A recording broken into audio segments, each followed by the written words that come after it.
Sa ulo ng mga nagbabagang balita, unang araw ng simbang gabi dinagsa. Commercial flight ng Luacan Airport formal nang nagbukas. 400 mga kawani ng gobyerno sa Cordillera nakibahagi sa 20th RCH RMP. Mensahe ng pag-asa ngayong Pasko hatid ng isang manunulat.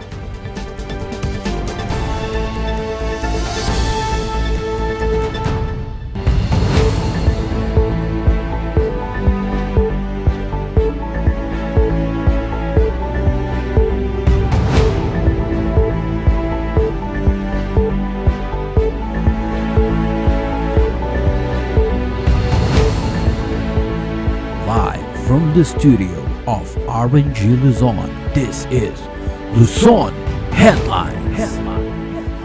Ngayong bago malam, maamyanan Luzon. Narito na ang mga bago at may init na mga balita. Lumapag na kaninang umaga ang unang biyahe ng Cebu to Baguio sa muling pagbubukas ng commercial flight sa Luacan Airport. Ang follow-up sa report ni Charles Limon.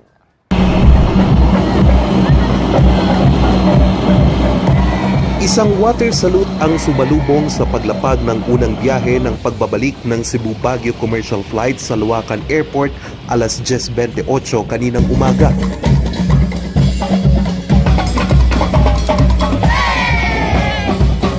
Malafiesta naman ang pagsalubong sa mga pasahero ng flight.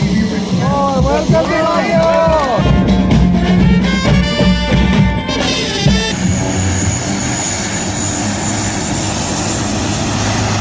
Today, December 16, 2022, we carve another aviation milestone and we honor all the people who made it possible.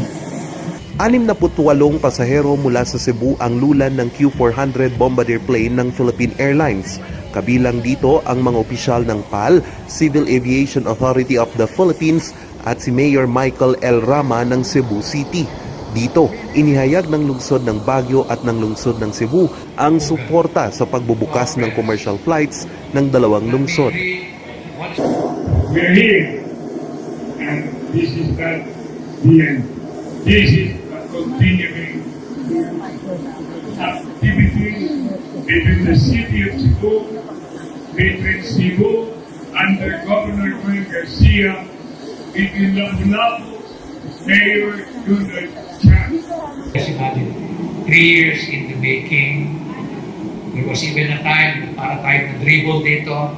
But finally, after talking to Secretary Bautista, Stanley Nang, and Captain Skita Mayo, and the members of the Tourism Council, we were able to realize this and bring this to fruition. Hindi naman naging hadlang ang maulap na panahon kanina sa Baguio City sa paglapag ng eroplano. Actually, sa cockpit ho ako umupo kanina para ma-witness ko talaga yung first landing ho dito. So, clear naman ho yung weather. Baka from here, yung perception natin minsan yun sa, actually, malinaw ho ang panahon ho kanina. Hatid ng pagbubukas ng commercial flights ang pagpapalakas ng turismo sa dalawang lungsod. Isa na daw dito ang pagpapalawak ng mga flights ng Philippine Airlines sa iba't ibang parte ng mundo. Medyo naging hub natin yung Cebu sa Visayas region dahil gitna siya halos ng Visayas. So anything na connecting papunta ho sa Cebu, ginagawa na nating hub yung Cebu. Nagdagdag tayo ng Cebu-Bangkok flight lately. Tapos meron din tayo sa Cebu-Borongan. Tapos yung Cebu-Cotabato rin ho na nasimulan na ho ngayong December. Malaking tulong naman ang Baguio Cebu flight para kay Dennis na isa sa mga unang pasahero. I work in Cebu and I'm a resident of Baguio. So, convenient yun sa akin. Napakaganda nun. Thank you very much sa PAL. Thank you. Maaalalang isinara ang commercial flights ng Luacan Airport noong 1996 dahil sa tumal ng biyahe. Pero ngayon, 4 na beses tuwing Lunes, Miyerkules, Biyernes at Linggo ang biyahe mula Baguio to Cebu at Cebu to Baguio. Nagpaskil na din ng paalala ang kaap kung kailan isasara ang runway para sa trapiko. At kaninang alas 11:32, tumulak naman ang unang biyahe papuntang Cebu, lulan ang 50 na mga pasahero. Charles Nicolimon para sa Luzon Headlines. Aabot sa higit 400 mga kawani ng gobyerno sa Cordillera ang nakiisa sa isang aktibidad na hahasa sa kanilang mga kakayahan para maghatid pa ng dekalidad at mas maayos na serbisyo. Narito ang report. Navigating changes to hone agile and future-ready civil servants. Ito ang pangunahing tema ng 20th Regional Conference of Human Resource Management Practitioners o RCH-RMP. Nasa 400 kawani mula sa iba't ibang tanggapan ng gobyerno at lokal na pamahalaan sa rehiyon ng Cordillera ang nakibahagi sa nasabing aktibidad. Kabilang dito si Marilu Valdez, Municipal Administrator ng Flora Apayao. Yung mga topic natin dito, Ma'am Myra, is napakahalaga kasi it pertains to leadership. So, as a municipal administrator, napakalaking challenge sa akin yon kasi you have to convince all the department heads. Yung sinabi nga ni Ma'am, ang ating isang speaker kahapon, si Ma'am Tony Miranda, that you have knowledge. Para sa ganun po, you have to advocate yung sinasabi nilang to become a good leader, you should be sufficient with knowledge. Tamang bihis, pag-iisip at pananaw ng mabuting lider at empleyado ang iginiit ng motivational speaker na si Tony Miranda. Sa ikalawang araw ng RCH-RMP, hatid ay mga estratehiya kung paano mababago at lalo pang mapapaunlad ang mga pag-uugali, proseso at kalakalan sa loob ng isang organisasyon. Ayon sa Civil Service Institute Executive Director 4 Victoria F. Esmer, ito ang organization reculturing. When you talk about culture, it's always related to values. Kaya pag sinabi natin cultural revolution, ibig sabihin, ano yung mga values? Pero paano malalaman kung ano ang values? You will look at behaviors. You will look at processes. Excellence is a value that we are espousing as men and women in the government. Iginiit naman ni John Rayleigh G. Baluyot, co-founder ng Positive Workplace, ang epekto ng employee well-being sa positive leadership. Well-being is more important, is very important, is because the whole Philippine economy, 60% belongs to the service sector, which is run by people. And there's also a huge percent that comes from agriculture and manufacturing. Second bullet is, employee well-being affects leadership. And leadership affects everyone. Third, talent creates performance, and talent is well-being based. The conclusion here is that the economy and well-being and performance are actually intertwined. Ang RCH-RMP ay taunang aktibidad ng Civil Service Commission para lalong mahasa ang kakayahan ng mga kawani ng gobyerno tungo sa mas maayos na organisasyon at mas kalidad na serbisyo publiko. Renly Guzman para sa Luzon Headlines. Pag ang kaso ng isang public official ay napakatagal doon sa Office of the Ombudsman or napakatagal yung proceedings doon sa Sandigan Bayan, pwedeng dismissin, sabi ng Sandigan Bayan, sabi ng Korte Suprema, because of inordinate delay in the prosecution of the offense. Dinefine ng ating Korte Suprema ang inordinate delay. At ito yung definition nila doon sa Margate case. Ang sabi nila, pag ang preliminary investigation ng kaso before the Ombudsman is 3 years or more yung investigation na yan, masyado ng delay yan.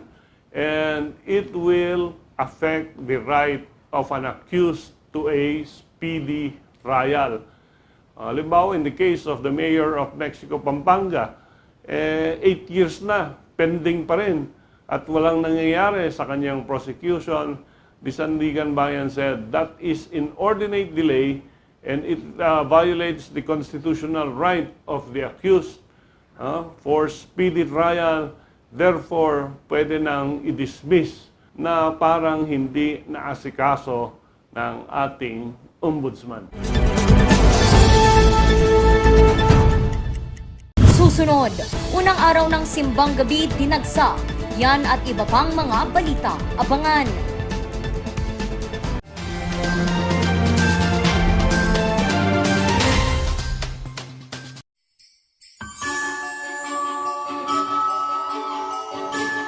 Merry Christmas, everyone! May we all be reminded that this season is about Jesus Christ, a God who became a human being to die, that we may be saved from our sins. He came to earth as a gift of salvation to humankind. Christmas is not about materialism or excessive spending. It is about reflecting on the life of Christ. Let us all endeavor to be like Him who gave His life for us. Let us use the season to reflect, to see how we can be more of service to others. I join my family in greeting everyone a very Merry Christmas and a prosperous New Year ahead.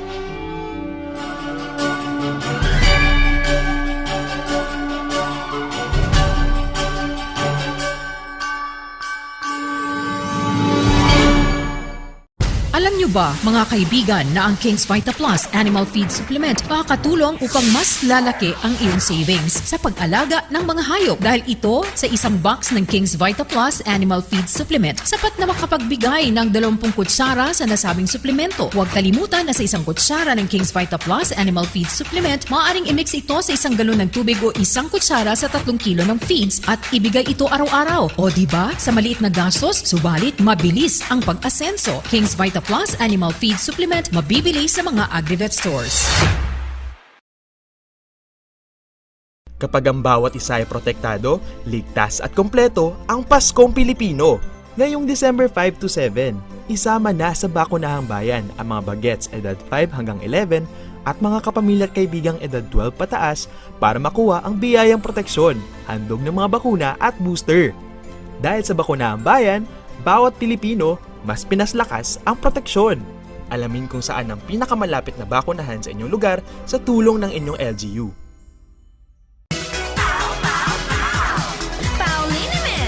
Masakit ba ang likod, ang kasukasuan? Namimitig o masakit ang iyong kalamnan? May rayuma, arthritis o nahihilo? May stiff neck, flatulence o masakit ang ulo? Sa Pauliniment, ginhaway, garantisado. Pauliniment, isang pahid ka lang. Dahil walang out sa PAO! Bulok, maliliit at hindi ba malusog ang inyong mga halaman? Omega Green ang kasagutan. Ihalo lang ang 2 kutsara nito sa isang maliit na container at kaunting tubig. Pagkatapos ay ihalo sa knapsack sprayer at pwede na itong ispray sa mga pananim. Meron itong nitrogen, phosphorus, magnesium, copper at zinc na tumutulong sa pagpapaganda at pagpapabilis ng tubo, pagpapanatili ng nutrisyon, mas malagong mga dahon at panlaban sa mga sakit ng mga halaman. Hindi rin ito nakasasama sa kapaligiran. Pwede rin ito sa kahit anong klase ng halaman, mapa highland crops o lowland crops. Omega Green by Encam Agri-Marketing, the ultimate friend of farmers.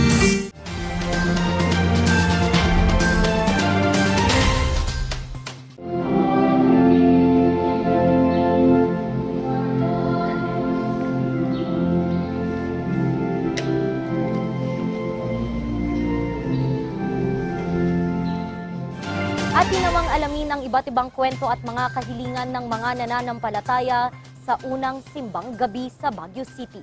Narito ang kwento. During his first coming, there was silence in Bethlehem. Hence, During this season of Advent, our simbang gabi should lead us back to the silence of Bethlehem. Bukod sa mga pansariling kahilingan at kasiyahan, ito ang mensaheng nais ipaalala ni Bishop Victor Bendico ng Diocese of Baguio sa unang araw ng Simbang Gabi.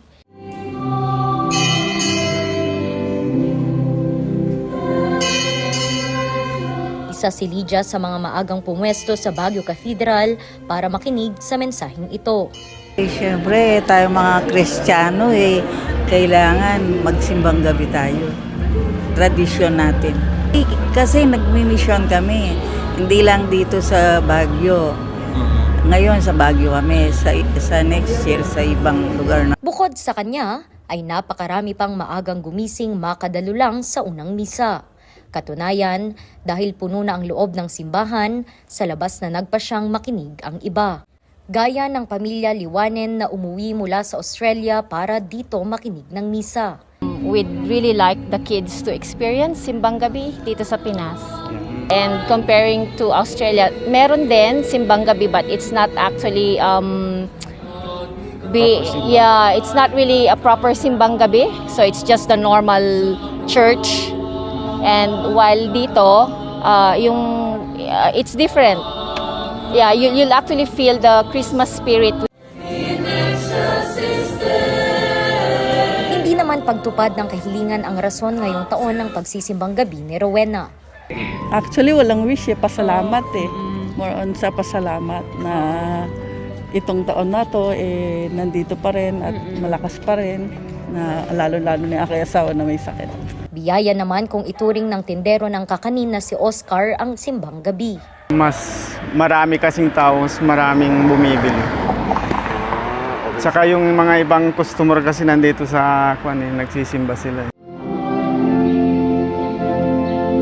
Mensahe pa ni Bishop Bendico ngayong Pasko, mas palalimin pa ang pananampalataya sa Poong May Kapal. Their whole, Advent, liturgically and in the mind of the church is really a season of hope. Hope in the sense that salvation, as promised by God, will come. And it is because God is a faithful God. At saka yung mga tao, kung talagang nagdadasal, talagang palagi nagsisimba, humihingi ng tulong sa ating Panginoon, at merong malalim pananampalataya, I am sure the Lord will help them.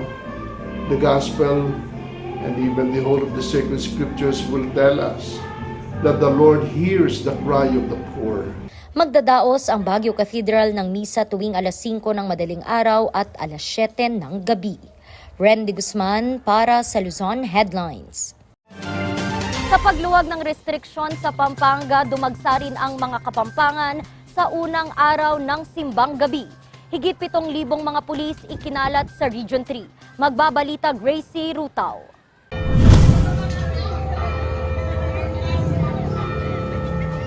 Dagsa ang mga deboto sa mga simbahan sa Pampanga simula pa kagabi sa tinatawag na anticipated mass ng Misa de Gallo o Simbang Gabi. Ito ang 9 na araw na paghahanda para sa papalapit na pagdiriwang ng Pasko o ang paggunita sa kapanganakan ni Jesus. Noong nakaraang taon, limitado lamang ang bilang ng mga pinapapasok dito sa Metropolitan Cathedral of San Fernando.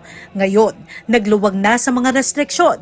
Pinapapasok na ang lahat pero kailangan pa rin magsuot ng face mask. Na-advise. Hindi namin pinapapasok pagka walang face mask. Opo, para safe pa rin. Para safe. Napuno rin ng mga deboto ang Parokya de la Immaculada Concepcion de Guagua. Nasabik ang mga taga-Guagua, lalo't 2 taong naghigpit ang simbahan dahil sa COVID-19. Bukod sa mga deboto, tabi-tabi na rin ang mga nagtitinda ng iba't ibang pagkain, kakanin, bibingka at puto bongbong. Okay naman po. Kagaya po ng dati, medyo malakas na po. Umaasa ang mga nagtitinda na magtutuloy-tuloy na ang magandang kita para makabawi na sa pagkalugi noong kasagsagan ng pandemya. Samantala, nag-deploy na rin ang PNP ng mga tauhan para umagapay sa mga nagsisimba. Higit 600 na pulis ang ikakalat sa Pampanga habang nasa higit 7,000 ang magbabantay hindi lang sa mga simbahan kundi maging sa mga matataong lugar ngayong Kapaskuhan tulad ng mga malls, pasyalan at mga terminal. Gracie Rutao para sa Luzon Headlines. Susunod, manunulat sa Baguio City mensahe ay pag-asa sa bago nitong libro. Ang detalye abangan sa pagbabalik ng Luzon Headlines.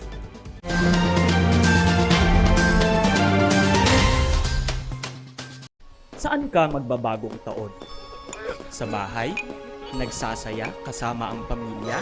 O sa ospital na nakaratay na nasabugan ng paputok ang kamay? Nasa kamay mo ang desisyon.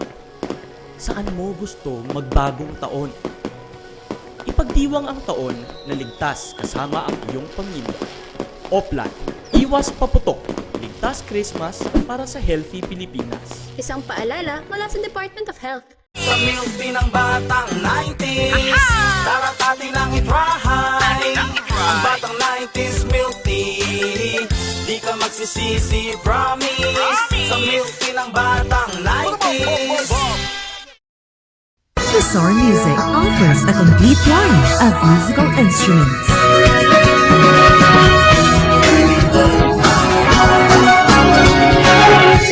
Bizarre Music, Baguio's pioneer in online music and art lessons.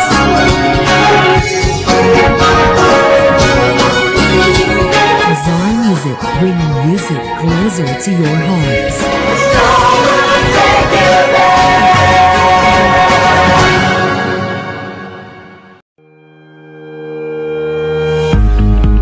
The Baguio Country Club, the first and only 5-star mountain resort in the Philippines, is fully equipped and ready to welcome you back. The club has thoroughly worked on adapting to the new normal.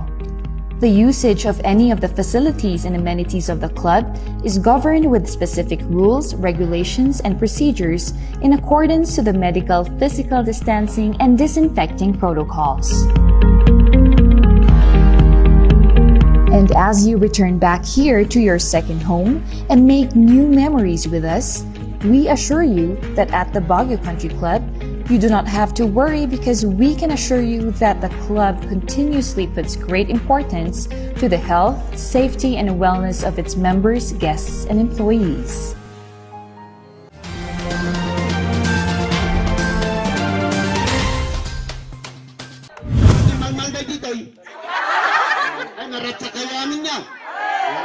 Bakas sa mga ngiti ng mga residente ng Taloy Sur, Tuba Benguet, ang galak sa kanilang tila Christmas party. Ang nagsilbing mga Santa Claus, mga pulis ng probinsya at LGU. Isa sa nakatanggap ng halos kalahating kaban ng bigas si Nanay Remedios. Sa mahal ng bilihin, malaking regalo ito para sa kanya. Siyempre masaya, ma'am. Merry Christmas, Happy New Year. Sa lahat nagtumulong sa amin na nagbigay ito, Merry Christmas na lang po. God bless. Nag-uumapaw din ang saya ng mga bata na nakatanggap naman ng mga laruan. Kanilang paraan ng pasasalamat. Namigay rin sila ng makakain. Ang programa ay hatid ng Provincial Advisory Group for Transformation and Development ng Benguet PPO. So, amo tayo nga nagagat kayo dito. Kayang-kaya yung trabaho ti may nga sako nga bagas. Nga minumay mi dagito gaputi ayat mi kanyayo. Santo Christmas nga rin pa. Nagpa-fan shoot tayo, shoot fest for a cause. Of course, headed by Honorable Governor Melchor Diglas, na kami nga kabulisan. Nag-set up iti fundraising through shoot fest. Ijay bangaw bugyas. So ada tinunong isura ito, ijay mai-gift pa nayo. Anas yo, kinasintyo, isu timangtod dati igsayo nga kanayon, siribyo, salonatyo, tapnuray pa nga galat nga ada kada kayo, adupay tulungan nyo. So, nakalunay nga, yaman ni, nga taga-barangay Talusor. Ito na regalo yun. Mas pinaganda at libreng pagpapagamot sa ospital pa ang isa sa ipinangako ni Governor Diclas para sa kanyang mga kakailian. Randy Guzman para sa Luzon Headlines. Inaalay ngayong Pasko ng isang manunulat mula sa Baguio City ang kanyang libro sa mga nawawalan ng pag-asa. Ang kwento mula kay Sofia Pagaduan. Bata pa lamang si Amelita, hilig na niya ang pagsusulat. Isa raw ito sa mga humubog sa kanyang pagkatao at mga paniniwala. I started writing poetry and short stories po way back when I was in college. Kasi as an introverted student at that time, it is a way for me to express myself. And at the same time, it's a way for me to reflect about the things that are happening around me. Mga tula at sanaysay ang madalas niyang isulat. Umigting pa ito nang mapasali sa isang youth arts guild. Ang dami pong actually naging positive na effect sa akin ng writing po. So, personally po, tinulungan po niya akong ma-express yung sarili ko and at the same time mag-reflect din sa mga situations na nangyayari sa akin. Marami po akong mga nakilalang mga bagong kaibigan and at the same time mga grupo po, for example yung sa BIAG, ng mga artists and writers na we help each other and we also share yung mga parang mga magagandang bagay na maaari naming i-share po sa isa't isa. Sinubok man ng pandemya ang mga katulad niyang manunulat, naging daan din ito upang siya'y makakuha ng iba't ibang refleksyon tungkol sa kanyang buhay at ng mga tao sa kanyang paligid. Dito na isinilang ang kanyang librong Supernovial. So, it started way back 2011, yung mga collections ko po ng poetry. So, until this pandemic, nakagawa rin po ako ng mga essays. So, kinolect ko na lang po siya, tapos pinublish ko po. Kasi maganda rin po yung feedback actually. And meron din pong nagbigay ng feedback na award-winning author po natin, na fellow din po ng BIAG.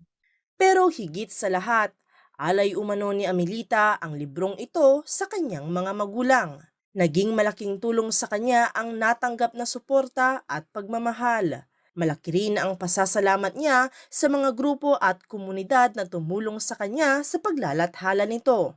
Kaya naman pagbabalik biyaya ang hatid niya ngayong Pasko. So yung mga proceeds po natin dito sa Supernovial ay meron po tayong matutulungan na isang pasyente, meron po siyang tumor sa ulo. So I think he is undergoing surgery this week. Hindi ko po alam yung schedule niya. But kung meron yung maiipon po natin na proceeds dito sa book na Supernovial na to, ibibigay po natin sa kanilang family as a way to help them to recover as well. Noong 10 ng Disyembre, ipinakilala niya ang kanyang libro sa isang book launch at signing. Hatid ng libro ni Amelita ang mensahe ng pag-asa na dapat raw ay hindi mawala sa bawat isa. The earth you crush with your rough palms. The rocks you break, you call a living. You grind them up like the soft sands. Working under the hot sun, time is fleeting. Sofia Pagaduan para sa Luzon Headlines. At yan ang mga balitang nakalap ng Luzon Headlines ngayong araw. 9 na araw na lang, Pasko na. Muli, maraming salamat at magandang araw sa ating lahat.